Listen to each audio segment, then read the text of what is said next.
ఖమ్మం జిల్లా తల్లాడు మండలం పాత పినపాక గ్రామంలో పినపాక, అన్నారుగూడెం, లింగాల గ్రామాలకు సంబంధించి ఏర్పాటు చేయనున్న విద్యుత్ సబ్స్టేషన్లకు డిప్యూటీ సీఎం మల్లు భట్టి విక్రమార్క శంకుస్థాపన చేశారు. ఈ కార్యక్రమంలో ఎమ్మెల్యేలు మట్టా రాఘమయ్యి, మాలోత్ రామదాస్ నాయక్, జిల్లా కలెక్టర్ అనంతీప్ పాల్గొన్నారు. ఈ సందర్భంగా డిప్యూటీ సీఎం భట్టి విక్రమార్క మాట్లాడుతూ తెలంగాణ రాష్ట్ర ప్రభుత్వం రైతుల సంక్షేమమే ప్రధాన ధ్యేయంగా పనిచేస్తోందని చెప్పారు. రైతులకు అవసరమైన నాణ్యమైన విద్యుత్ సరఫరా అందించేందుకు గ్రామీణ ప్రాంతాల్లో సబ్స్టేషన్లు ఏర్పాటు చేస్తున్నామని తెలిపారు.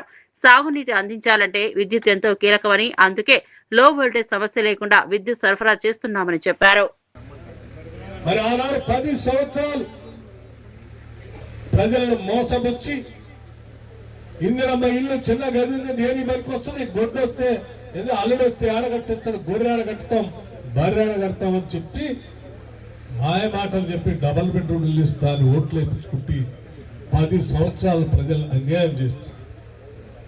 మేము రాగానే మాట ఇచ్చిన ప్రకారం ఈరోజు రాష్ట్ర వ్యాప్తంగా 4,50,000 ఇళ్లని, ప్రతి శాసనసభ నియోజకవర్గానికి 3,500 ఇళ్లని 22,500 కోట్ల రూపాయలతో శాంక్షన్ చేసి ఈరోజు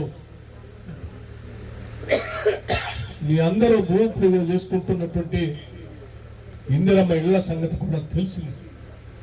అంటే ఏ పేదవాళ్ళకైతే ఇల్లు లేదో ఆ పేదవాళ్ళకి ఇల్లు నిర్మించి ఇచ్చి గృహప్రవేశం చేపించి ఆత్మగౌరవంతో ఈ రాష్ట్రంలో ప్రతి పేద కుటుంబం కూడా ఇల్లు లేకుండా ఉండకుండా ఉండే విధంగా మళ్ళీ ఈ రాష్ట్రం మీద, ఈ ప్రభుత్వం మీద ఇంత విషం కక్కి మళ్ళీ ఇంట్లో పోయి పడుకున్నటువంటి టిఆర్ఎస్ నాయకత్వానికి ప్రజలే బుద్ధి చెప్తారని కూడా ఈ సందర్భంగా మనవి చేస్తూ, విద్యుత్ అవసరాల్ని, ప్రజల అవసరాల్ని అన్నిటిని గుర్తెరిగి ప్రయాణం చేస్తున్నటువంటి ప్రభుత్వమే మన ప్రభుత్వం, ప్రజాప్రభుత్వం.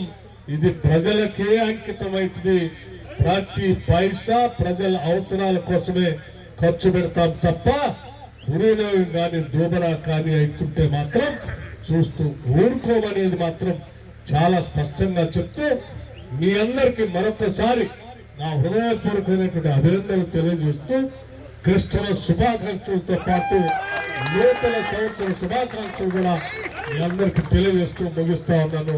నమస్కారం. జై హింద్.